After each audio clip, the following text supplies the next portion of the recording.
Well, hey, it's Brian Mudd. This is my cheat sheet for Wednesday, July 11th. I've got social media freebies coming up, but first, the best places to do business in 2012, the best states. This is the 6th year the CNBC has put this list together, and the top 5, well, they've all got something in common.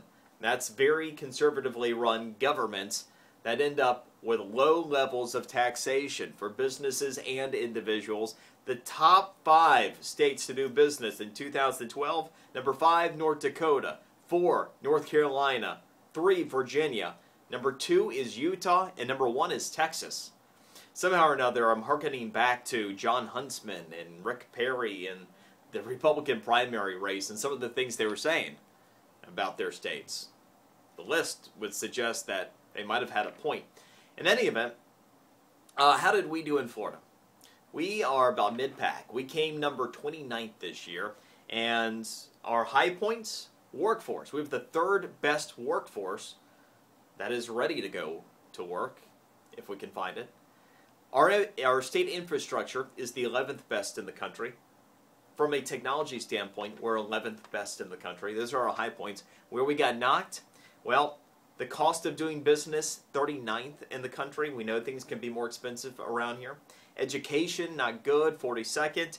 And our overall state economy, 47th, is where we got hurt the hardest. Obviously, many of our big cities are still trying to come back from the housing decline. And so much of our infrastructure in our state was around finance and business, right? I mean, real estate had so much to do with the banking industry, had so much to do with the mortgage market, real estate agents, and everything else that became such a big part of our economy that's still not completely back on track. But because of our recovering housing market, I have a feeling that we'll be in a better place in Florida in 2012. You want to have some fun today? Go to my physical cheat sheet and play the candidate match game. Just how conservative or liberal are you? Oh, you might be surprised. For example, and I know I'm going to hear this from somebody somewhere, as fiscally conservative as I am, when I answer the questions, there are 14 different ones with USA Today, I agree 75% of the time, theoretically, according to USA Today, with Mitt Romney. Actually identified with President Obama 25% of the time. There are 2 questions that I did not put an opinion down for because I rejected the premise of the questions. Now, not surprisingly, still show up as being far more conservative than not. I'll tell you that where I disagreed with Romney positions on a couple of the candidate challenge questions, military actions. I tend to be more dovish than not on military issues. Not a big fan of using military aggression unless, it's really no other option. All right, so, but play it. Go to my physical cheat sheet, play the candidate match game put up there by USA Today. It's a lot of fun.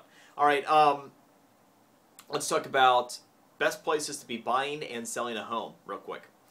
The top 3 markets to be buying a home right now: Chicago, Milwaukee, and Cleveland. Take a look at those parts of the Midwest. Perhaps that means those economies are set to be doing a little bit better. That means that it is a buyer's market there, meaning it's a bad day for sellers. By the way, the best market to be buying in Florida right now, according to the latest research, Jacksonville, checked in at number 6. No other Florida cities in the top 10.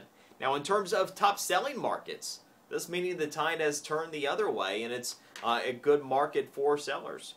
San Jose, California, number 1. San Francisco, number 2. And get this, Las Vegas, the single most blown up housing market in the country.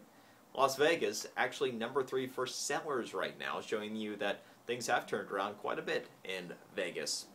And I mentioned social media freebies. Check out my physical cheat sheet. I'll have the complete list of them. But there are several companies that are using social media in a bigger way. 64% of us use social media on a regular basis now. Today, 7-Eleven to celebrate its 85th birthday. They're doing free Slurpees today, going to a 7-Eleven. On Friday, Chick-Fil-A, if you dress as a cow, will be giving away free meals.